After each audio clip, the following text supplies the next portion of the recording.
जी cantt में आपका एक बार फिर स्वागत है। Thank you so much, thank you so much. एक बार फिर मैं हाजिर हूं। बहुत बहुत शुक्रिया आप तीनों लोगों का, जो आपने एक बड़ी सुंदर बंदिश यहां पे रखी।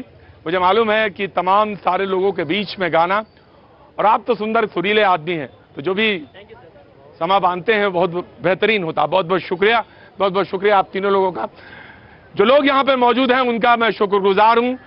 Thank you so much sir, thank you so much. मुझे मालूम है बैनर, पोस्टर और तमाम सारे लोग इस तरह से भी आने लगे हैं अब कि मेरे गुरुजी का फंक्शन है फला तारीख को, तो प्लीज आप इनसे कह दीजिए। तो तमाम सारे लोगों का बहुत बहुत स्वागत है जो यहाँ पर अपनी बात, अपना प्रचार और अपनी बात कहने के लिए तमाम सारे लोग यहाँ इकट्ठा होते हैं। मुझे मालूम है बहुत सारे लोग ऐसे भी हैं जिनकी बहुत सारी परेशानियां होती हैं, वो परेशानियों को यहाँ पे रखने के लिए आते हैं। मुझे मालूम है आप पिछली बार भी आए थे, और आप एक बार फिर मास्टर प्लान पर बात करो, हमको ना बर्बाद करो। ये होटल वाले, होटल जी गुप्ता जी, हाँ होटल महासंघ, बहुत बहुत अच्छा, बहुत बढ़िया बहुत बढ़िया। मैं आऊंगा आपके पास, आपकी बात सुनने एक बार फिर। बहुत बहुत शुक्रिया। मैं आता हूं, तमाम सारे लोग यहाँ पे मौजूद रहते हैं अपनी बात करने के लिए। बहुत बहुत शुक्रिया। मैं बात शुरू करूं उससे पहले क्या आज का जो मुद्दा है वो बताना बहुत जरूरी है। मैंने हमेशा इस बात की तरजीह दी कि जो व्यू होना चाहिए वो बैलेंस होना चाहिए। इस मुल्क की जो नींव है वो बैलेंस ही है, उस पर कहीं कोई न ज्यादा न बहुत कम। बहुत सारे लोग कहते हैं कि साहब इनका व्यू ज्यादा हो गया, मेरा व्यू कम हो गया। मेरी कोशिश ये रहती है कि हमेशा बैलेंस व्यू के साथ बात की जाए। जो इसकी खासियत है, इस मुल्क की खासियत है, नारेबाजी, हुज्जत, वो ठीक नहीं। इस शो में शुरुआत में बहुत सारे लोग, तमाम सारे लोग आते थे, धीरे धीरे धीरे धीरे धीरे सेटल हुए, और अब बड़ी खूबसूरती के साथ बातचीत होती है। कभी कभी इक्का दुक्का दिन ऐसा होता है जैसे मुझे भी नाराजगी हो जाती है, जनता को भी एक आधे लोगों को नाराजगी हो जाती है, तो वो बात अलग है, दीगर है। लेकिन तमाम सारे लोग जो यहाँ पे मौजूद हैं वो इस बात से वाकिफ हैं कि इस जगह की खासियत यही है कि मैंने हमेशा ईमानदारी के साथ बात रखने की कोशिश की है। आज का जो मुद्दा है, आज का जो टॉपिक है वो यही है कि प्रधानमंत्री जी जो मथुरा में थे, उन्होंने कहा कि कुछ लोग मुल्क में ऐसे हैं कि जैसे ही गाय और ओम शब्द का नाम सुनते हैं उनके रोंगटे या बाल खड़े हो जाते हैं, उनको करंट लगने लगता है, उन्हें लगता है कि मुल्क 16वीं सदी में पहुंच गया, उनको लगता है कि बर्बादी की तरफ जा रहे हैं। लेकिन कल्पना कीजिए, ये सब उन्हीं की बात है जो मैं यहां रख रहा हूं। कल्पना करिए कि आप बगैर ओम और गाय के या जानवर के या पशुधन के, शब्द है पशुधन, उसके बगैर ग्रामीण अर्थव्यवस्था की कल्पना की जा सकती है। मुझे मालूम, बहुत अच्छी बात ये बात है, लेकिन ओवैसी साहब ने इसके उलट बात कही कि गाय को लेकर इतना चिंता करते हैं, लेकिन गाय के नाम पर जो लिंचिंग होती है, अगर उसके बारे में कुछ गंभीरता होती, हालांकि प्रधानमंत्री बोले, अगर होती तो शायद ज्यादा बेहतर होता। ये उनकी बात है, लेकिन मैं आज कुछ और बात कहने वाला हूं। मैंने हमेशा कहा कि इस मुल्क की और खासियत यही है कि हमने बैलेंस व्यू रखा है। कोई भी धर्म बगैर प्रतीक, कोई सिंबल के बगैर नहीं होता। सबके अपने प्रतीक हैं, अपना झंडा है, अपना निशान है, सबका है। लेकिन मुल्क में सब लोग बराबर हैं, ये बात सबको मालूम है। अगर मैं किसी से पूछ रहा था, आज कोई कमेंट था और वो मुहर्रम के समय पे था, मैं थोड़ा सा वक्त लूंगा, आज मुहर्रम का समय था, और मुहर्रम के समय में हुसैन साहब का जो घोड़ा था जिसका नाम था दुलदुल, सही बोला ना साहब, यासिर साहब, दुलदुल घोड़ा था, उसको उन्होंने बड़े अच्छी तरह से सजाया, और वही हुसैन साहब की शहादत की खबर लेकर उनके घर तक गया था। खून से रक्त रंजित था, वही खबर लेके गया था। और ये माना जाता था पुराने समय में कि अगर घोड़ा खाली हाथ खाली सवार के बगैर लौट आया तो जो शख्स है वो शहीद हो गया होगा, वही लेके आया। और जब उनके शहादत को याद करते हैं, करबला के मैदान को याद करते हैं, तो ये बात का जिक्र होता है, और दुलदुल के का जो बहादुरी है उसका भी जिक्र होता है, उसका भी नाम लिया जाता है। उसी तरह वो प्रतीक है, इस्लाम में उसकी अपनी एक मान्यता है, उसी तरह गाय की भी है। लेकिन हाँ, ये बात जरूर है कि आप खड़े करके किसी को मारने लगे और बेवजह इतना मारें कि कहें कि नहीं, कहो कहो कहो श्री राम कहो, श्री राम कहो, ये जायज नहीं है, ये बिल्कुल जायज नहीं है। और ये हिंदू धर्म भी नहीं है, ये हिंदू मुझे मालूम है भरत जी आपके मन में बड़ा गुबार है, पूरा मौका देंगे आपको, पूरा मौका देंगे भरत जी। मुझे जितना धर्म के बारे में इल्म है, मुझे जितना मालूम है अपने धर्म के बारे में, उतना तो रखना ही चाहता हूं। और मैं पाजी, मैं ठीक ठाक जानता हूं धर्म, ठीक है, अच्छी बात है। मैं ऐसा नहीं है कि मैं ठीक ठाक जानता नहीं हूं, मैं जानता हूं। मैंने हमेशा खुलेआम बोला है कि मैं सिर्फ हिंदू नहीं, सनातनी हिंदू हूं, सनातनी हिंदू हूं। और जिनको सनातनी ना मालूम हो तो मैं उनको क्लियर कर देता हूं, मैं पंचदेवोपासक हूं। और जिनको ये ना मालूम हो उनको भी मैं बता देता हूं वो 5 देवता कौन है। खैर जाने दीजिए, इन सबसे बहस से क्या मतलब। इस मुल्क की नींव में जो है मैं उसकी बात करूंगा, और वो है ईमानदारी के साथ समानता और समानता। इसके अलावा कुछ नहीं है। इसके अलावा अगर कुछ बात करते हैं तो वो बेईमानी है, सिर्फ समानता। आप बोलिए भरत जी, मैं बाद में इंट्रोडक्शन कराता हूं जी। एक चीज, जो ये बेईमान और ईमानदारी शब्द है, ईमान से आया है, हमारे लिए सत्यनिष्ठा शब्द का प्रयोग करें तो बेहतर नहीं होगा? सत्यनिष्ठा, सत्य में निष्ठा है। आपको जैसे समझ में आता हो वैसे कर लीजिए, हम तो मोटी बुद्धि वाले हैं। लेकिन अगर आपको सत्यनिष्ठा में समझ में आता है तो सत्यनिष्ठा से समझ लीजिए। ईमान लाना का स्पेसिफिक कॉनोटेशंस हैं, रिलीजियस कॉनोटेशंस हैं। तो काहे बांटा, कितना बांटेंगे, छतों को बांट दिया, रंग बांट दिए। आज तो आपने तो कह दिया होगा कि ये तो आज इस्लामीकरण हो गया। मौलाना प्रतीक नहीं रहे, मौलाना अतीक हो गए। कह दीजिए भरत जी। हरियाली भी हमारी है, हमारे यहाँ हरी भूमि है, वो तो डेजर्ट है, वहाँ क्या हराया? अरे ये मुल्क भी आपका है हुजूर अली, ही है। हाँ, लेकिन इसमें रहने ही आप ही का है, लेकिन रहने की इजाजत मुझे भी है ना हुजूर। जो श्री राम को मानता हूँ उन सबको है, सबके नबी है वो जो हैं, आपकी जो तंग नजर है उसको खोल लीजिए। मैं आया हुजूर अली जी। देखिए, मुझे आज आपने शुरुआत करी मुहर्रम से, मैं दुनिया के तमाम लोगों को आप बता दूं कि आने वाली जितने भी कौम है उसकी नस्लें जब इस्लाम को जानने की कोशिश करेंगी तो वो करबला को जरूर याद करेंगी। दुनिया के इतिहास में इस्लाम पूरा नहीं होगा। और अब आप आइए हमारे भारतीय परिवेश में, यहाँ पे आप बिलीव करेंगे कि जब भगवान का नाम लिया जाता है स्नान करने के टाइम बनारस के घाट से, तो वहीं रहीम का भी वहीं पे आजान होती है। ये भारत की खूबसूरती है, भारत की गंगा जमनी तहजीब का जो गहवारा है 1000 साल। तो मैं ये जानना चाहता हूं हुजूर अली आपसे कि वो कौन से लोग हैं जिनके रोंगटे खड़े हो जाते हैं, बाल खड़े हो जाते हैं, उनको लगता है कि ये ओम कहने से और गाय कहने से। बिल्कुल वेरी ब्रीफ, क्योंकि बनारस से आज गुरुजी भी आए हुए हैं। देखिए, मैं रह गई थी बात, मैं ओवैसी साहब को समझाना चाहता हूं कि जिस वक्त तुम बैठ के प्रेस कॉन्फ्रेंस कर रहे थे उस वक्त करबला में शहादत का वक्त था, और तुमने उस वक्त भी प्रेस कॉन्फ्रेंस में हिंदू मुसलमान की बात करी। तुम्हें हिंदुस्तान का मुसलमान कुछ नहीं समझता है, क्योंकि तुम तोड़ने की राजनीति करते हो।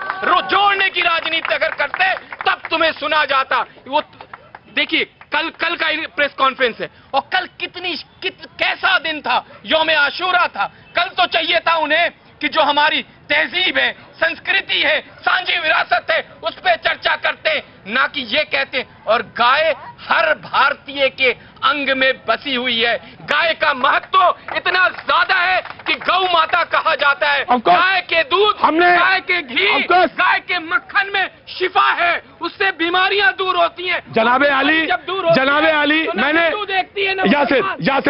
यासिर, मैंने हमेशा कहा कि भारत की संस्कृति, भारत का इतिहास, भारत की नींव यही है, इसमें कहीं कोई दो राय नहीं है।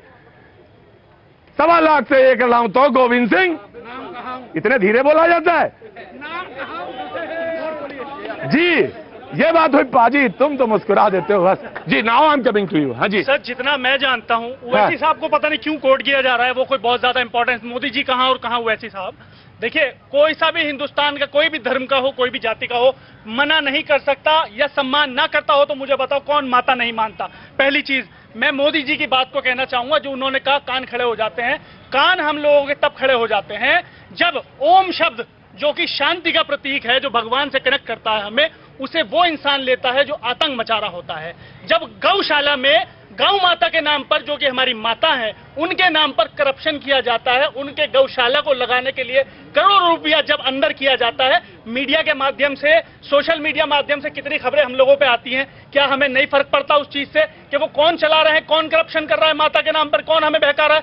वो सम्मान जो हमारे देश को देना चाहिए, पूर्ण बहुमत से 5 साल सरकार चला के गए मोदी जी, और बैठे हैं यहाँ पर प्रवक्ता बीजेपी के। मैं जवाब पूछना चाहता हूँ, इंडिया सेकंड टॉप पर है बीफ एक्सपोर्ट में, क्यों हमारे देश से एक्सपोर्ट का काम बंद नहीं हुआ?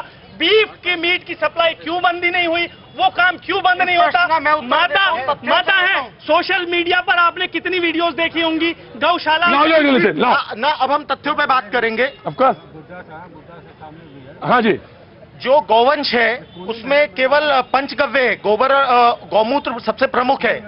दूध और घी तो बाद में आता है, सबसे पहले गोबर और गौमूत्र है। मेरी बात का जवाब दीजिए। मैं आ रहा हूँ। अरे भैया अलाउ मी टू, कह रहा हूँ भैया मैं बोल लूँ ना, आपने बोल दिया, बोल दूं मैं? पहले उस बात का जवाब अलाउ मी टू फिनिश। मैं बीजेपी के प्रवक्ता से भी पूछना चाहूंगा। तो आप चुप हो जाएगा, एक बार बोल दी ना बात, मैं बोल रहा हूँ, उसके बाद शांति रखिए, जवाब दीजिए। इंटरप्ट मत करिए, जवाब दीजिए। इंटरप्ट मत करिए यार, कहाँ बता रहे हैं, पहले जवाब तो दीजिए। तो ये कांग्रेस सरकार ने जो एपिडा बनाया, agricultural produce export development agency, उसका काम था गौ का मांस निर्यात करना। पहली बार animal husbandry, fishery and dairying का अलग मिनिस्ट्री बनाई है। गिरिराज सिंह जी और शारंगी जी और संजीव बालियान जो जमीन से जुड़े लोग हैं, दिल्ली के नहीं है, शहरी नहीं है, जो जमीन से आए। शहरी लोग भी अच्छे होते, खराब नहीं होते। अरे उनको समझ है भाई, जमीन की समझ है, ग्रामीण परिवेश की समझ है, और एक लक्ष्य रखा है कि किसान की आय दुगनी करनी है, उसमें पशुधन का महत्वपूर्ण योग है। और हमारी जो जमीन डिग्रेड हुई है उसका बहुत बड़ा कारण है कि गौ हत्या हो रही थी। जब ये कह रहे हैं कि slaughter, allow me to finish please, आपने बोल लिया, अब मैं बोल रहा हूं। तो जो ये स्लॉटर हाउसेस चल रहे थे, एक तो सर जो शराब मैं बोल रहा हूं ना, चुप रहिए, मैं बात कर रहा हूं। आप बात घुमा रहे हैं। इलीगल स्लॉटर हाउसेस जो थे, जो इलीगल स्लॉटर हाउसेस थे, वो योगी सरकार के आते बंद हुए। लीगल है कैसे? गवर्नमेंट ही तो लीगल करेगी। गौ माता का कैसे लीगल भैंस कटती है वहाँ, कैसे हो जाएगा? वो बफ होता है, कैसे हो जाएगा? भैंस कटती है, और वो भैंस इसलिए काटी जा रही है। वो आज तक कैसे है? जा कैसे रहा है मीडिया से? वहाँ पर हो कैसे रहा है स्लॉटर? जवाब दीजिए, आवाज नीचे करिए, मैं बोल रहा हूँ। आवाज दीजिए। हमारी माता का मसला है, हमारे देश का मसला है, ये करोड़ों लोगों की भावना है। मैं इस देश का नागरिक हूँ, मैं इस देश का नागरिक हूँ, मैं किसी पार्टी से नहीं हूँ। आप किस पार्टी से? Hold on, sir, I will give you a chance. I will give you a chance. मुझसे बोला योगी ने illegal sir, of course, sir, of course, of course, right, sir, right, sir, right, sir, right, sir, right, right. उधर से, now you sir. मैं अगर यहाँ से हट ना जाऊं, यहाँ से अगर हट के उधर ना चला जाऊं तो लड़ाई होने वाली है। सही है ना? जा रहा हूं, मैं जानता हूं, of course I am coming. आप हाथ उठा रहे थे, बट वेरी शॉर्ट, बिकॉज लोगों को बोलना है। मैं एक दूसरी दिशा में जो बहस आप शुरुआत कर रहे थे, गाय और ओम, देखिए प्रकृति का धर्म है, वो हमें समान रूप से रोशनी, हवा, पानी, वर्षा सब कुछ देती है। और हमारा प्रकृति के प्रति क्या धर्म है, आज मोदी जी उसी को निभा रहे हैं। चाहे वो प्लास्टिक पर बैन लगाने की बात हो या गायों के संरक्षण की बात हो, ये अरे अब एक लाइन बोल दूंगा तो उखड़ जाओगे। आराम से बैठिए, आप सुनिए ना मेरी बात, मैं दूसरी दिशा में ले जा रहा हूँ। ये धर्म का मसला नहीं है, ये मजहब का मसला नहीं है, ये मसला तो है प्रकृति का, जीने का, हमारे आने वाले भविष्य को सुरक्षित करने का। इसमें कहाँ ढूंढ रहे? यही तो मोदी जी पूछना चाह रहे थे कि भाई मुझसे लोगों ने कहा, मुझसे मेरे कान में आया बात, लोगों ने कहा, यहां तो जब गुजर रहा था लोगों ने कहा कि आपने मुहर्रम के बारे में बताया, लेकिन प्रतीक जी, पंडित जी बोले, प्रतीक जी आप तो पंडित भी है ना, ब्राह्मण है ना, थोड़ा सा ओम के बारे में भी बोल देते। ओम के बारे में तो नहीं बोले, क्यों नहीं बोले? मैं इसलिए नहीं बोला, या याद था, दिमाग में था कि ओम के बारे में भी बोलेंगे, लेकिन मैंने बुलाया था किसी को ओम के बारे में बोलने के लिए। ओम वो ध्वनि है, वो नाद है जो पहला स्वर जब ब्रह्मांड में गूंजा होगा तो वही होगा। और एक बात और सर कहता हूं हुजूर आली, मैं तो हूं सनातनी मूर्त पूजक, सब कहता हूं, साफ कहता हूं, मैं तो हूं सनातनी मूर्त पूजक। तो ओम तो मैं हर मंत्र के पहले लगाता हूं, और जो आर्य समाजी हैं जो मूर्ति पूजा नहीं करते हैं वो भी ओम से ही हवन अवश्यांग डालते हैं। तो ओम तो वो शब्द है, इसलिए मुझे ये ना कहना कि तुमको बताया नहीं। Of course I am coming. जी मैं आ रहा हूं। जी मैं पूछना चाहता हूं कि जो गंगा जमुना तहजीब की जो बॉन्डिंग है जी, उसको तोड़ने का प्रयास हर पॉलिटिकल पार्टी के कुछ नुमाइंदे वो करते हैं। बीजेपी में भी ऐसे नेता है जो इसको तोड़ने का प्रयास करता है। मैं पूछना चाहता हूं, गाय को आप राष्ट्रीय पशु क्यों नहीं घोषित कर देते हैं? मामला इस साल सॉल्व हो जाएगा। और राजस्थान में सुन लीजिए, पहले माँ है तो राजस्थान में बीजेपी के सरकार में, वसुंधरा राजे की सरकार में सबसे ज्यादा गाय मरी है। गौ चौरा का जमीन पे कौन कब्जा करके बीजेपी के नेता बैठा है? मैं नाम नहीं लेना चाहता हूं। नाम मैं क्यों नाम लूं? आप नाम लीजिए ना। वसुंधरा राजे के कार्यकाल में, प्रतीक जी आप भारत के जाने माने पत्रकार हैं, अशोक गहलोत के गवर्नमेंट से पहले वसुंधरा राजे के कार्यकाल में जयपुर में सबसे ज्यादा गाय मरी है। और मैं इनसे पूछना चाहता हूं, नॉर्थ में आपके लिए गाय मम्मी है और साउथ में यम्मी है। गोवा में मनोहर पर्रिकर का मैनिफेस्टो पढ़े हैं बीजेपी का, और अरुणाचल प्रदेश में बीजेपी का मैनिफेस्टो पढ़े हैं। तो दो स्टैंडर्ड नहीं चल सकता है। नॉर्थ में यदि गाय आपके लिए मम्मी है तो साउथ में भी मम्मी है, यम्मी नहीं है। और अरुणाचल प्रदेश में आप कहते हैं गाँव मीट कम नहीं होने देंगे। ये कौन सा तरीका है? आप रीजू को सस्पेंड कीजिएगा। आप गोवा में मनोहर पर्रिकर को सस्पेंड कर, आप चले गए धरती से। इतना भर पानी लाइए, इतना भर पानी, इसी में डूब के मर जाए। हाँ जी, डूबे पड़े हैं सर, ये डूबे पड़े हैं, इतनी बहस कर रहे हैं। जिस बंदे ने बोला है कि बीफ एक्सपोर्ट होता है वो फैक्ट दे, यहाँ पर स्टाम्प पेपर पे लिख के दे, कहाँ स्लॉटर बने हुए, कौन बंदा उसको एक्सपोर्ट करता है? ये बोलने से बात नहीं चलेगी जैसे ये बोल रहे हैं। जो इन्होंने बोला कि अगर बीफ एक्सपोर्ट होता है तो वो अपने प्रूफ थे, वो स्टाम्प पेपर पे लिख के दे। उन्होंने कहा कि खोजबीन हो, फिर पता लगे कि ये सही बोल रहे हैं या नहीं बोल रहे, या टाइम पास हो रहा है। मैं ऑफकोर्स आया। जी जनाब आली, मैं आ रहा हूँ सर। हाँ जी, देखिए आप गाय की बात कर रहे हैं और आदमी की। आप ये देखिए गाय और प्लास्टिक में समानता क्या हो रही है। प्लास्टिक जो है गाय को मार रही है, गाय के पेट में कई किलो प्लास्टिक निकल रही है जो खाती है वो। आप इसको देखिए कैसे मर रही है गाय। आप एक्सपोर्ट और इनकी बात ना करें, उसको आप ये देखिए कि प्लास्टिक की वजह से गाय कितनी मरती है। जी ऑफकोर्स सर, आ रहा हूँ, मैं आ रहा हूँ। जी जनाब आली जी। देखिए, 2-3 दृष्टिकोण से मैं रखना चाहूंगा, संक्षेप में ही रखूंगा। पहले तो ये कह दूं कि भजन गाने के खातिर जब कभी रसखान आते हैं, भजन गाने के खातिर जब कभी रसखान आते हैं, ये मंजर देखने मंदिर में खुद भगवान आते हैं। और उस मुल्क को फिरका परस्ती छू नहीं सकती, बनाने राम का मंदिर जहां रहमान आते हैं। पहले बात को समझना है, मोदी जी ने ये बातें क्यों कहीं, किस परिदृश्य में कहीं। सारी बातों को हमारे जो ट्रेडिशनल लीडरशिप हैं, जिनको हाशिए पर ढकेलना बहुत जरूरी है। और मैं मुस्लिम कम्युनिटी से खास कर कहता हूं कि ये परंपरागत नेतृत्व को जब तक हाशिए पर आप नहीं लगाओगे तो ये चूचू हिंदू मुस्लिम होता रह जाएगा। एक बार मोदी जी ने कुछ कहा नहीं कि ओवैसी साहब पता नहीं कहां थे, सब काम छोड़कर फौरन उन्हीं को बयान देना था। भारत में कोई है नहीं क्या? सब मर गया क्या? ओवैसी साहब ने ठेका ले रखा क्या सारे बयान देने का? मैंने उसमें कहते हैं कि ओवैसी साहब का बात जो थी ज्यादा वजनदार होती है, आपकी वजनदार कम होती है। पहले आप ये देखिए सर कि मथुरा से प्रधानमंत्री जी बोल रहे हैं और ओवैसी साहब उस बात को खींचकर झारखंड पहुंचा दे रहे हैं। हैदराबाद से ट्रेन भी चलेगी, जिग जैग चला रहे हैं पूरे। लेकिन एक बात है मौलाना, अगर ईमानदारी से मैंने नहीं बोला तो मैं पत्रकारिता नहीं कर रहा हूँ, कुछ और काम कर रहा हूँ। पहलू खान को किसी ने नहीं मारा। मैं उस विषय पर देखिए, तबरेज को किसी ने नहीं मारा। आपकी पत्रकारिता पर गर्व है पूरे देश को, आपकी पत्रकारिता पर किसी को संदेह नहीं है। मैं जो मौलाना सच बोलिए। बिल्कुल सच बोल रहा हूं। मैं आज जो कुछ भी हो रहा पहलू खां के साथ, चाहे तबरेज के साथ और भारत में जितनी भी घटनाएं घटी है, इसके पीछे भी मुस्लिम लीडरशिप की गंदी मानसिकता और नेतृत्व, अक्षम नेतृत्व, इसने दिशा ही नहीं दिया। मैं असल विषय पर थोड़ा समय दे दीजिएगा। मुझे तो लग रहा है तुम ही बोलोगे, कोई बोलेगा ही नहीं। सर गौ अभी यासिर जिलानी साहब और मुदस्सिर साहब है। कुरान शरीफ का सबसे पहला पारा जो शुरू होता है सूरह बकरा, बकरतुन के माने गाय है। अब महत्व रुको 2-4 सेकंड, अगर ब्रेक, रुको 1 मिनट, 2-4 सेकंड अगर ब्रेक ज्यादा हो जाएगा तो अच्छी बातें सुनने को मिलेगी। सुन लो जरा। हाँ। बकरतुन के माने गाय है। हाँ। महत्व देखिए। हाँ। महत्व क्या है? गाय जरूर महत्वपूर्ण है, तभी तो कुरान में भी उसका जिक्र आ गया। अब आपको मैं बताता हूं, भारत नहीं पूरी दुनिया की परंपराएं, मान्यताएं। एक बात बताएं। 1 सेकंड, आपने एक प्रतीक की बात की थी, जैसे चिन्ह, आपने घोड़े का मिसाल दिया था। तो यहाँ भारत में कई प्रतीकों का संगम है, कई मान्यताओं का संगम है, कई परंपराओं का संगम है।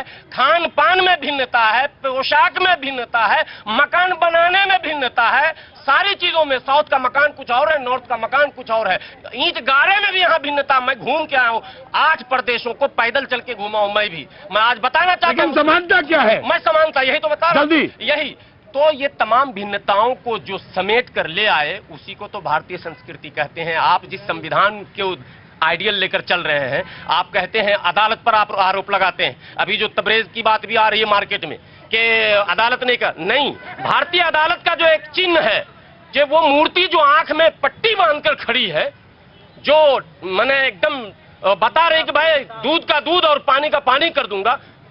कमी है पुलिस के अंदर, पुलिसिया सिस्टम और पुलिस के कंधे पर वो गंदी मानसिकता का नेतृत्व।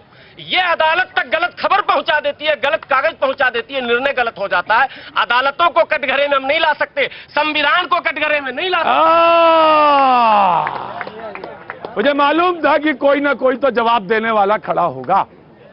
इसकी नींव में, इसकी मिट्टी में कुछ ना कुछ तो दम है, जो इतने बरसों हजारों सालों में। भरत जी, सुनने की भी बात होती है, कभी कभी मादा सुनने का भी रखना चाहिए। और आज जो हमारे साथ मौजूद हैं, मैं ब्रेक पे जाऊं उससे पहले, स्वामी ओम दयाक वाराणसी से आए हैं गुरुजी, और जितना अच्छा वेदांत पे काम है, उतना ही अच्छा इस्लामिक फिलॉसफी, दर्शन पर भी काम है।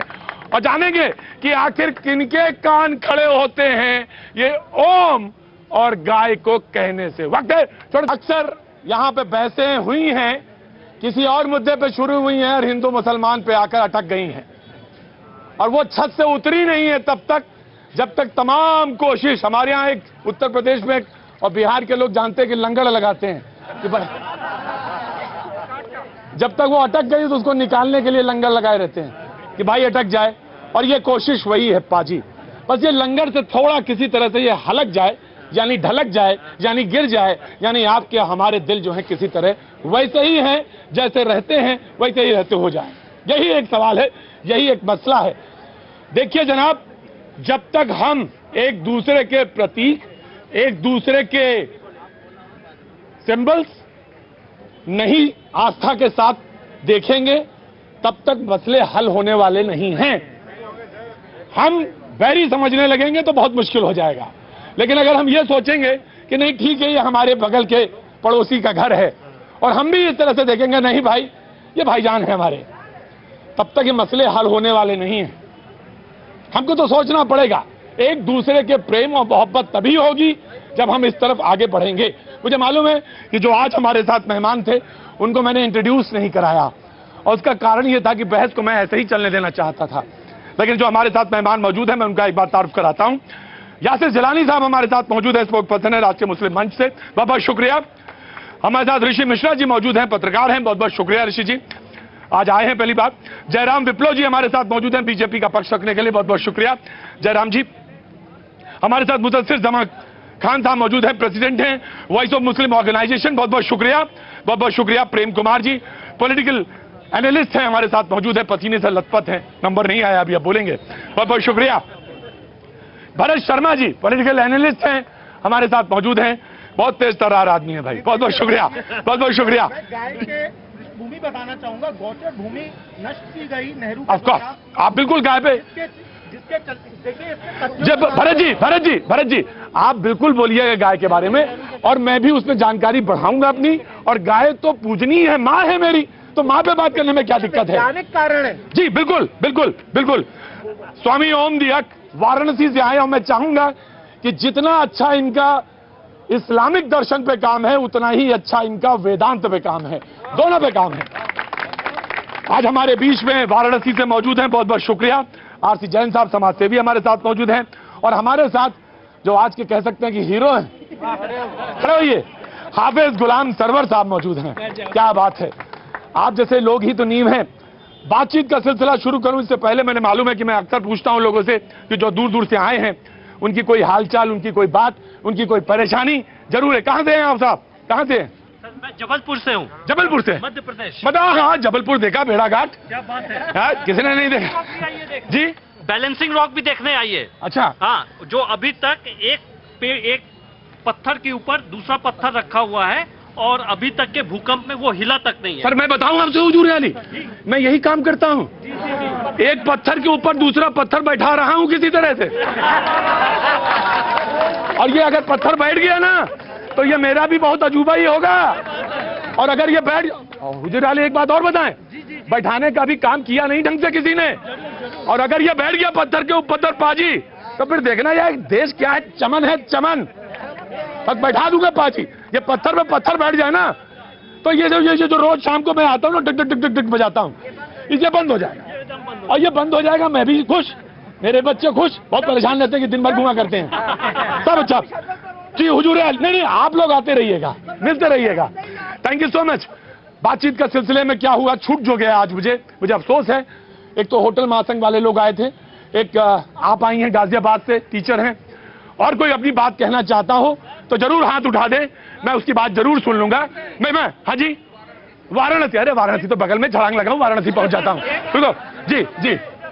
प्रतीक जी, जो भी आपने बात की ना लंगर की, हाँ, मैं वहीं से शुरू करूंगा। यहाँ जितने लोग आते हैं लंगर लगाने ही आते हैं, क्योंकि जिसकी कहीं सुनवाई नहीं होती, सुना है उसकी सुनवाई यहाँ होने लगी है। और आज इसी विषय को लेकर ये पूरे दिल्ली के जितने भी होटल वाले हैं आपके पास में गुहार लगाने आए हैं। आने वाला त्योहार है दिवाली का, दुर्गा पूजा का, दशहरा शुरू हो जाएगा। हमारी बुकिंग हुई पड़ी है इतनी ज्यादा कि हमारी जो छवि बनी पड़ी है 25 साल की, कि होटलगंज के रूप में हमने पहाड़गंज को विकसित किया है, ये पूरी की पूरी छवि खराब करने की एक चक्र चला जा रहा है फायर के द्वारा, और पूरी तरीके से दिल्ली सरकार हमारी बात को सुन नहीं रही। इस गुहार को लेकर हम आपके पास आए हैं। और अब की दिवाली पर जो आपने ओम की बात की थी, ओम तो हमारे लिए सर्वश्रेष्ठ है ही, और ओम की उत्पत्ति हम अपने आप को मानते हैं, लेकिन जो दिवाली पर हर साल जो हम लक्ष्मी जी की आरती करते थे, आज व्यापारी शायद मजबूर होकर मुकेश का वो पुराना गाने पे मजबूर हो गया है कि एक वो भी दिवाली थी और एक ये भी दिवाली है, उजड़ा हुआ चमन है, रोता हुआ माली है। मैंने पहले भी आपके लिए गुजारिश की है। मैं दिल्ली सरकार से एक बार फिर कोशिश करता हूं, फिर कहता हूं, हालांकि मेरी आवाज में उतना दम नहीं है जितना आप लोगों की आवाज, आप लोग सेठ लोग हैं, आप लोग मालिक लोग हैं। मैं आपकी आवाज को एक बार फिर से कोशिश करता हूं कि आपकी आवाज जरूर सुनी जाए।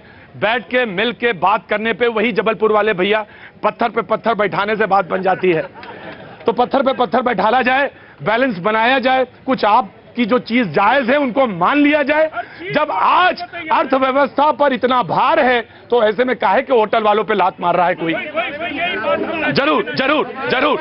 हमारे हिंदू भी ठहरता है और मुसलमान भी ठहरता है, और ये खासियत नहीं, ये खासूसियत है हिंदुस्तान की, जहां हर रंग बसता है। ये दिल्ली नहीं हिंदुस्तान की, ये हिंदुस्तान का दिल है। क्या बात है, क्या है हुजूर अली नाम? अश्विनी अरोड़ा। आप सबसे अच्छे इंसान हैं, क्योंकि आपके यहाँ तो सभी लोग ठहरते हैं। आप तो सराय खाना। जी जी जी। नहीं मुझे मालूम है, नहीं मुझे मालूम है। वैसे ये जो लोग कहते हैं कि बिजनेसमैन बड़ा होशियार होता है, वो बहुत जल्दी बता देता कि हम क्या हों, तो हमारा काम जल्दी से बन जाए और उसके बाद फिर देखा जाएगा क्या होता है। लेकिन नहीं, आप लोग बहुत भले लोग हैं जी। ऑफकोर्स मैं आऊंगा, मुद्दे पे लौटूंगा, मैं मुद्दे पे लौटना चाहूंगा। जी मैडम, आपकी बात। नमस्कार, मेरा नाम सुष्मिता मिश्रा है। मैं असिस्टेंट प्रोफेसर के पद में संस्कार एजुकेशनल ग्रुप में काम कर रही थी, फार्मेसी डिपार्टमेंट में। वहाँ पे मुझे बिना वजह कॉलेज से निकाल दिया गया 27 दिसंबर 2018 को, और तब मैं 6 महीने प्रेग्नेंट थी। तब से लेके आज तक मुझे ये नहीं आप वहाँ गई जो कमिश्नर हैं आपके? जी कमिश्नर नहीं, मैंने पुलिस कंप्लेंट करी थी। मैंने उत्तर प्रदेश का जो योगी आदित्यनाथ जो श्रम मंत्रालय है बहन, उसमें आपको जाना चाहिए था, जो उसका जो कमिश्नर है आपके? नहीं, मैंने ऑनलाइन एप्लीकेशन सब जगह भेजी क्योंकि मैं प्रेग्नेंट थी तो मैं हर जगह जा नहीं सकती थी। जी, जी, जी। तो क्या वजह क्या है? प्रेगनेंसी वजह है कि मैं प्रेगनेंसी में काम नहीं कर सकती थी, यही वजह है। नहीं तो बिना बोले मुझे निकाल दिया गया, कोई रीजन और आपका पद असिस्टेंट प्रोफेसर का? जी, मैं असिस्टेंट प्रोफेसर के पद में काम कर रही थी। हर जगह मैंने अपनी गुहार लगाई भैया, मुझे भी यहीं से उम्मीद मिली तो मैं यहाँ पे आई। जो यहाँ पे सम्मानित और प्रतिष्ठित लोग हैं जो सुन रहे हैं कि मुझे प्रेगनेंसी। बहन मुझे कुछ मालूम तो नहीं है ज्यादा, मैं ज्यादा जानता हूँ, लेकिन इतना जरूर जानता हूँ कि कभी कभी सही बात कही गई होती है और सही जगह तक पहुंच जाती है, तो वो काम हो जाता है। कभी कभी गुहार लगाई जाए, कहा जाए तो बात बन जाती है। मैं आपकी गुहार, आपकी बात जोड़ता हूं इनके साथ। कम से कम देखिए, अगर कोई गलती है, कोई परेशानी है, तो उसका हल जरूर निकाला जाना चाहिए और वह तरीका यही है कि आपकी बात सुनी जाए। मैं एक बात कहना चाहती हूँ भैया, यहाँ पे हमारे देश के प्रधानमंत्री देश की माँ की बात कर रहे हैं, गौ माता की। मैं भी देश की तो नहीं पर 2 बच्चों की माँ हूँ और अपने काम से सिर्फ इसलिए निकाल दी जाती हूँ क्योंकि मैं प्रेग्नेंट हूँ। ये हमारे देश के लिए अच्छी बात नहीं है। बहन बात तुमने सही कही कि हम देश में गाय की बात कर रहे हैं, गौ माता की बात कर रहे हैं, लेकिन मैं भी तो माँ हूँ, मेरे भी 2 बच्चे हैं और जब मैं प्रेग्नेंट हुई तो मुझे निकाल दिया जाता है। बहन तुमने अपनी बात, इससे ज्यादा दमदार तो मेरे पास भी नहीं है कुछ वाणी, इससे ज्यादा बेहतर, क्योंकि मां से बेहतर कोई बात कोई रख नहीं सकता, क्योंकि ये इनका कहना है कि ये सिर्फ प्रेग्नेंट थी इसलिए इनको निकाल दिया गया। ऑफ कोर्स मैं किसी को आपकी एप्लीकेशन दूंगा और आप बिल्कुल भी आंख में नमी ना लाएं, बिल्कुल भी आंख में नमी लाने की जरूरत नहीं है कमजोर होने की। हालांकि मैं अक्सर कहता हूं जो रोता है वही सबसे बहादुर होता है, जो रोता है वही सबसे बहादुर होता। पूछिए क्यों? ये क्या है? अरे हम इंसान हैं, हम ही नहीं रोएंगे तो कौन रोएगा? पत्थर रोएंगे क्या? जो रोता है वही बहादुर होता है। बहन बिल्कुल चिंता ना करना, बात बनेगी, बात जाने तो दो आखिर तक। जी जनाब अली, सवाल ये था जी कि गाय पर लेकर और होम पर लेकर तमाम हल्ला हो रखा है। अब देखिए हमारी बहन रो रही हैं, गायों पे तो चर्चा राजनीति मत करिएगा बिल्कुल भी। मैं पत्रकार हूँ, राजनीति बीजेपी के नुमाइंदे वो रो नहीं रही है, बहादुरी से खड़ी है। मतलब एक दुखी के आंसू है कि उनके साथ छल किया गया है। तो इस देश में गाय को इतना इंपॉर्टेंट मैंने अभी पता नहीं किया गया, हो सकता 10 साल पहले हुआ हो। सुन लीजिए, जब ये आरोप लगा रहे हैं, आज हमारी सरकार ने माताओं के लिए मातृत्व अवकाश दिवस को 12 सप्ताह से बढ़ा के 26 सप्ताह किया। ऐसा नहीं है कि सरकार के अंदर संवेदना नहीं है। जिस देश में, प्रतीक जी, जिस देश में इनसे पूछिए, जिस देश में एजुकेशन का बजट समथिंग 50,000 60,000 करोड़ हो, प्राइवेट इंस्टीट्यूटों का बजट 7 लाख करोड़ हो, तो ऐसी घटना आपको देखने को मिलेगा। जिस देश में हेल्थ बजट 61,000 करोड़ हो, जिस देश में तो बीजेपी को क्यों चुना गया था? बीजेपी को क्यों चुना गया था? अभी कांग्रेस गलत थे तो बीजेपी को क्यों चुना गया था? जिस देश में 60,000 करोड़ बजट, हेल्थ बजट हो, private health budget 7 lakh crore हो, जिस देश में एक साल में 75,000 करोड़ का बैंक फ्रॉड होता हो और शर्म आती है हम उस देश में रहते हैं। जिस देश में 60,000 करोड़ का सिर्फ बजट है, हेल्थ में जाइए, एक बेड में 44% है, एक बेड में जी ऋषि जी,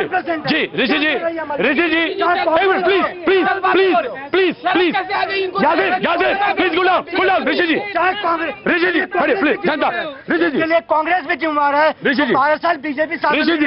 एक तो आप सर, आप एक तो पत्रकार हैं और दूसरे ऋषि भी हैं, तो बहुत संयम के साथ। थैंक यू सो मच, आप बैठिए। और भरत जी कह रहे हैं कि गाय पे लौटिए, गाय पे लौटिए, गाय पे लौटिए। मैं आ रहा हूं, गाय पे लौटिए जी। आप खड़े जी। सवाल यह है कि प्रधानमंत्री आज ये बात कहते हैं और प्रधानमंत्री साहब कहते हैं कि कुछ लोगों को परेशानी हो जाती है, क्यों?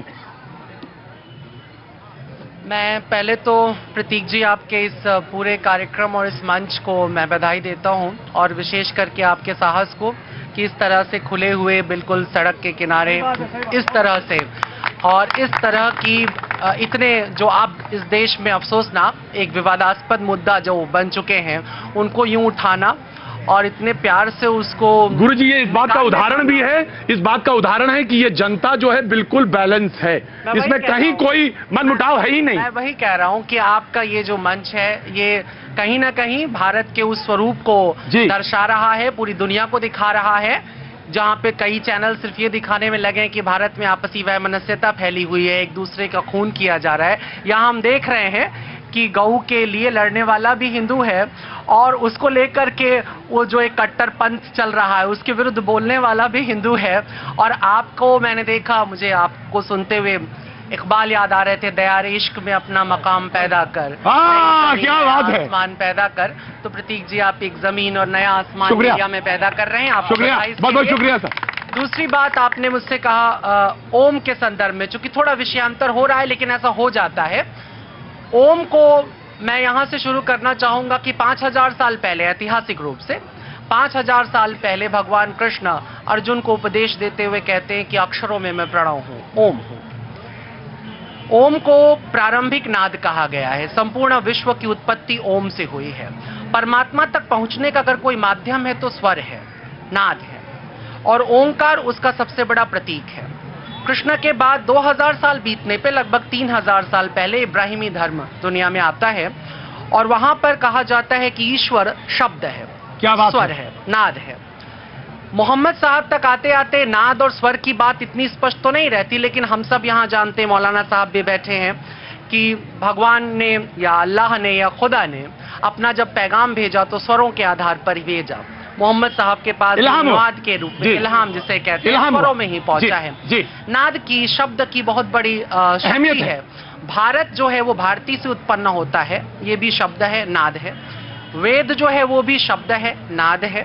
हमारे यहाँ शब्द और नाद बहुत महत्वपूर्ण है। लोग कह रहे हैं कि और शब्दों के अर्थ भी बदल जाते हैं, ये भी एक जानने की चीज है।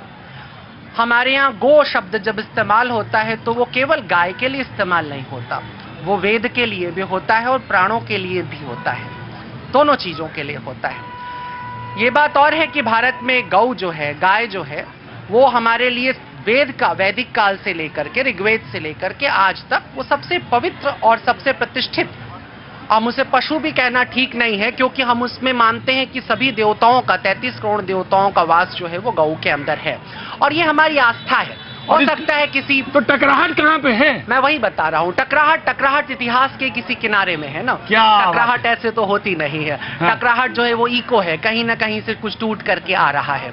हम इतिहास के पन्नों को पलटते हैं, हम बाबर के पास जाते हैं, बाबर हुमायूं को एक सलाह देते हुए इस दुनिया से जाता है कि सब कुछ करना लेकिन गाय और हिंदुओं के धर्म से छेड़छाड़ मत करना अगर इस देश में शासन को बनाए रखना है। क्या बात है। लेकिन ऐसा सबको याद नहीं रहा, ऐसा सबको याद नहीं रहा। निसंदेह यहाँ पर हिंदुओं के मंदिरों, मूर्तियों, उनकी पूजा पद्धति और प्रतीकों पर अत्याचार तो हुआ, हम इसको इनकार नहीं कर सकते हैं। लेकिन क्या याद रखना ही जरूरी है? बस मैं वही कह रहा हूँ, याद रखना भी जरूरी है, ही जरूरी तो नहीं है पर भी जरूरी है। इतिहास हमें भूलना नहीं चाहिए वरना वो उसके दोहराए जाने की आशंका होती है।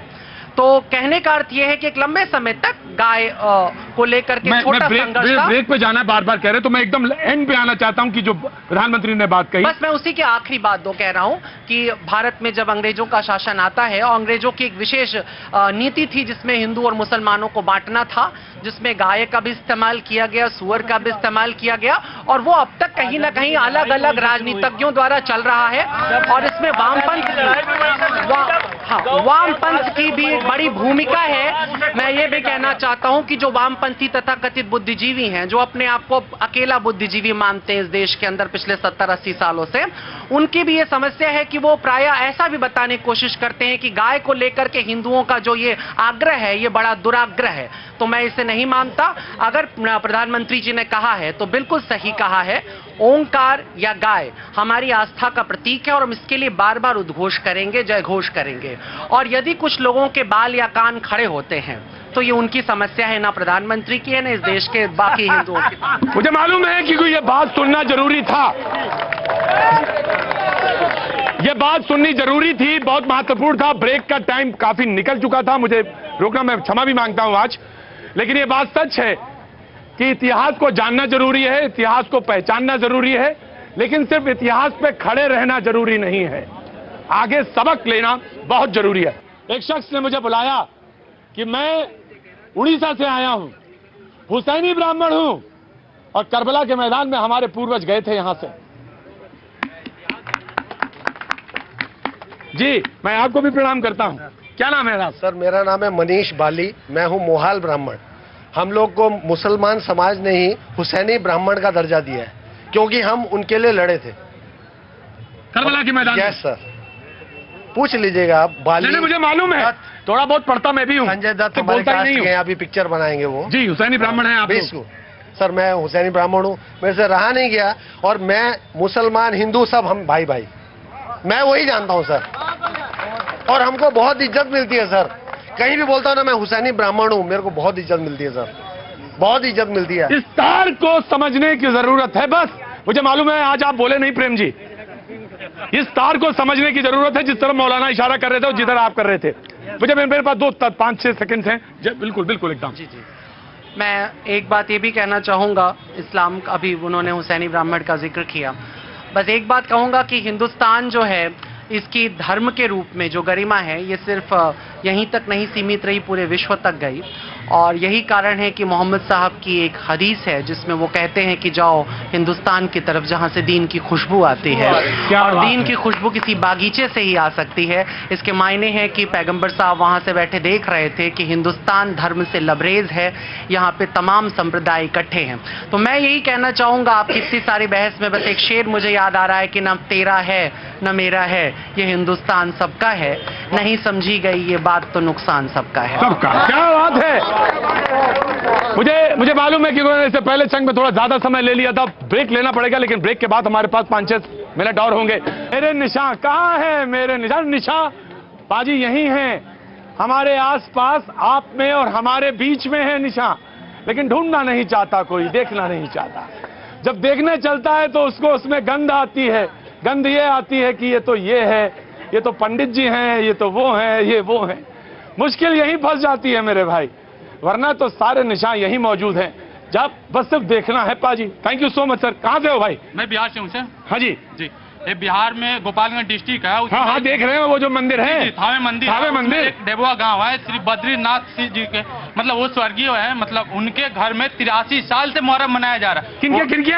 बद्रीनाथ मसीह जी, उनके मतलब एक बद्रीनाथ जी के घर में क्षत्रिय हैं, उनके यहाँ 83 साल से वो अपना घर द्वार सब कुछ मुहर्रम के लिए समर्पित कर दिए हैं। मैं उनका एक बार फोटो दिखाना चाहूंगा और उसके बाद उनका घर द्वार लीजिए, ढूंढ लीजिए, आप तो गाते रहिए, ये निशान है सर। एक बार आप उनका घर द्वार देख लीजिए। 83 सुनो, एक बात बता दें, भैया जी कहीं में आके कोई झूठ नहीं बोलता है, मैं वहाँ का रहने वाला। हाँ, 83 साल से मुहर्रम मनाया जा रहा है। क्षत्रिय है, क्षत्रिय है जी, देखना चाहिए। ये नाम आप लीजिए ना, ये ओवैसी साहब का नाम आप लीजिए, ये मेरे हिस्से में नहीं है। ये ओवैसी साहब को ये जो गंगा जमुनी तहजीब है ये देखना चाहिए। और जब उनके पेट में दर्द हो जाता है, कोई मुसलमान अयोध्या गिरिराज सिंह को ही बता दीजिए, को ही बता दीजिए, गिरिराज जी को भी बता दीजिए। के लिए कहता है, ठीक कहते हैं आप ओबीसी के लिए, लेकिन गिरिराज सिंह का भी बता दीजिए ना। जी, मैं आ रहा हूं। हुसैनी पंडित है, कोई पटना से आया 83 साल से, कहता है कि वहां पे 32 साल से 83 साल से मुहर्रम। जी, कहाँ से? जलगांव डिस्ट्रिक्ट, महाराष्ट्र से आया हूँ जी। हाँ, आपसे मिलने के लिए आया हूँ पहले। जलगांव से? अरे बहुत अच्छी बात है साहब। सर, ये ट्रेन में छूट गई होगी इसीलिए आ गए। नहीं सर, हम कोर्ट सुप्रीम कोर्ट में आए हैं। हाँ, हम सेशन कोर्ट से लेके तो हाई कोर्ट, कैट और अभी सुप्रीम कोर्ट। कोई मुकदमा है? नहीं, हम लोगों को रेलवे में कैजुअल लेबर में हम लोगों ने काम किया है, लेकिन आज तक हमको डीआरएम से लेके, जीएम से लेके, रेल मंत्री पीयूष गोयल तक की हमने फरियाद लगाई, हमारी सुनवाई कहीं नहीं हुई। होगी, जरूर होगी। नमस्ते, मेरा नाम मधु है। हाँ। मैं 1 साल से चक्कर काट रही थी, मेरे हस्बैंड के 1 लाख रुपए चाहिए थे। हाँ। तो आपके माध्यम से मेरे पैसे मिल गए। क्या बात है, तो पैसे मिल गए। मुझे आज बहुत खुशी है। जब आप आई थी उस दिन उस कोने में खड़ी थी और रो रही थी। भैया जी अभी कह रहे जिसका कहीं नहीं सुना जाता वो यहीं पे सुना जाता है। तो उस दिन जब आपने कहा था कि मेरे पैसे नहीं मिल रहे, तो मिल गए। ये बेटा है आपका? क्या बात है, इधर आओ। बहुत मुबारक। पूरे पैसे मिले? हाँ, 75,000। मैं कंपनी के तमाम चेक लेके आई हैं आप, दिखाने के लिए कि चेक आ गए। क्या बात है। मैं कंपनी को शुक्रगुजार हूं आपका, आपने धैर्य रखा, सब्र रखा, जो आपके चेक आपको मिल गए।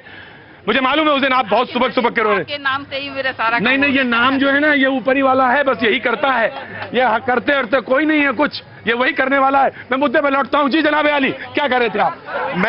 मैं ये कह रहा था कि जब इस्लाम भारत में आया तो अमुक जो सुल्तान थे उन्होंने गौ हत्या की, योजना से की, पर जो समाज बना मुसलमान हिंदू से, उसने गौ हत्या को अपनाया नहीं। और ठीक है, छोड़ दीजिए ना, अच्छी बात है। 1926 में चूंकि सामान्य मुसलमान नहीं काट रहा था गाय को, 1926 आज भी नहीं काटता है।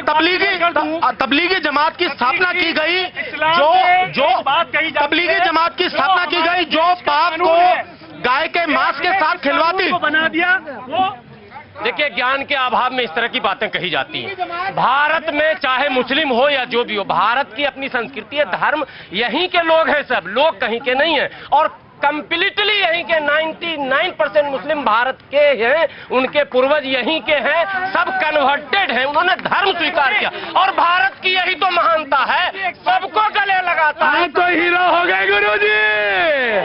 आज अभी बस सिर्फ इतना, कल फिर होगी मुलाकात।